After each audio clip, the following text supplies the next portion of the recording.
अज्ञात है, काफ़ी हाई प्रोफाइल घटना घटी थी पिछले दिनों 12 जनवरी की बात है। और नया फंसी जो इन्फॉर्मेशन आया था तो लगभग 7:15 में मेरे फ़ोन पर मुझे मैसेज आया था कि somebody has shot Rupesh. Rupesh was known to all of us, बड़ी बातें उनसे परिचित थे और मुझसे भी व्यक्तिगत बहुत बार उनकी मुलाकात है। स्थानीय पटना एयरपोर्ट पर वो इंडिगो के एयरपोर्ट मैनेजर थे। उम्र उनकी 38 वर्ष थी। घटनास्थल जहां वो पटना में रहते थे, कुसुम विलास अपार्टमेंट पुनाई चक में, उसी के गेट का मुहाना था। ऑफिस से वो लौट रहे थे जिस वक्त ये घटना घटी। घटना का एग्जैक्ट टाइम जब अनुसंधान में हम लोग शुरू किए तब पता चला 6:58 में उनको अज्ञात अपराध कर्मियों द्वारा गोली मार दी गई थी। मॉरिसन गैराज गाड़ी थी उनकी, BR01 EY 9090। इस गाड़ी में वो सवार होकर आ रहे थे।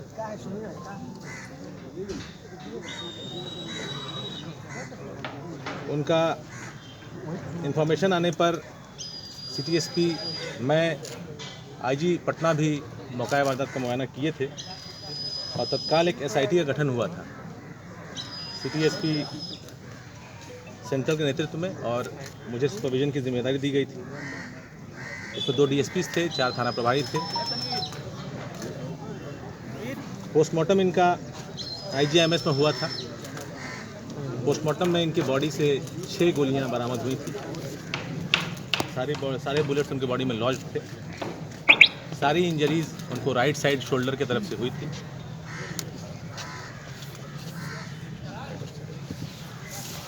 सभी हायर्स को इसकी सूचना दी गई थी। तत्काल CID की तरफ से भी FSL की टीम, बैलिस्टिक एक्सपर्ट्स भी वहाँ पे आए थे 12 तारीख की संध्या में ही, जिन्होंने गाड़ी का मुआयना किया था। वहाँ से 5 खाली खोखे बरामद हुए थे जो कि 7.65 mm के दिख रहे थे।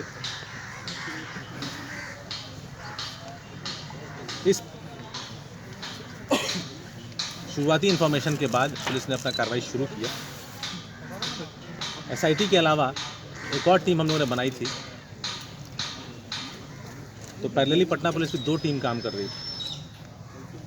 इसके अलावा STF को भी लगाया गया था इस काम में, जो कि अपने एक्सपर्टीज़ को भी इस बड़े केस को क्रैक करने के लिए इस्तेमाल कर रही थी और हम लोग के लगातार सहयोग में थी। जो हमारी SIT थी, DSP, जो 2 DSPs में काम कर रहे थे और जो 4 थाना प्रभारी थे, वो लगातार जो भी इनपुट्स आ रहे थे, चाहे वो मीडिया के माध्यम से हो, चाहे वो परिवार के माध्यम से हो, चाहे वो कोई भी इंडिपेंडेंट सोर्स के माध्यम से हो, सही गलत सोचे बिना सबका वेरिफिकेशन हम लोग कर रहे थे। उस कड़ी में कई लोगों से पूरा पूछताछ हुई। 50 से ऊपर लोगों से हम लोगों ने व्यक्तिगत पूछताछ की। उनके CDRs, उनके मूवमेंट्स, उनके पोटेंशियल मोटिव्स को खंगाला जाने लगा, रूल आउट किया जाने लगा। हम लोग उनको एलिमिनेट कर रहे थे कि उनकी सहभागिता हो सकती है कि नहीं हो सकती है। निश्चित किसी भी मोटिव को हम लोगों ने इन्वेस्टिगेट करने से हम लोग कतराए नहीं। उसको हम लोगों ने हर चीज़ को शक के दायरे में लाते हुए देखने का प्रयास किया। इनिशियल डेज में जो मोटिव्स निकल के सामने आ रहे थे वो एक टेम्पो स्टैंड का विवाद था, जिसको भी हम लोग डीपली इन्वेस्टिगेट किया। जो भी स्टेक होल्डर्स थे उनके कंडक्ट को इन्वेस्टिगेट किया। एक ठेकेदारी का विवाद भी लोग कयास लगा रहे थे, क्योंकि जो हमारे विक्टिम हैं उनके भाई और इनके बहनोई कुछ ठेकेदारी का भी काम करते थे। उस संदर्भ में डिफरेंट एजेंसीज के ऑफिसेस में भी पुलिस गई, जांच पड़ताल की। उसके अंदर कोई मिसचीफ, कोई फाउल प्ले अगर हुआ हो तो उसकी जानकारी लेने का प्रयास किया गया। कुछ एक ऐसी सूचनाएं आई कि कुछ ज़मीन के धंधे में भी ये लगे थे या ऐसा कुछ इनका इंटेंशन था, उसको भी वेरीफाई करने का प्रयास किया गया। ये काम पैरेलली चल रहा था, किसी दिशा को ये पकड़ नहीं रहा था। हमारी दूसरी टीम थी जो कि टेक्निकल टीम ही कह सकते हैं। वो काम डे 1 से 12 तारीख की संध्या से ही, जब से मैं पहुंचा था, वो काम अपनी दिशा में लगातार अग्रसर था।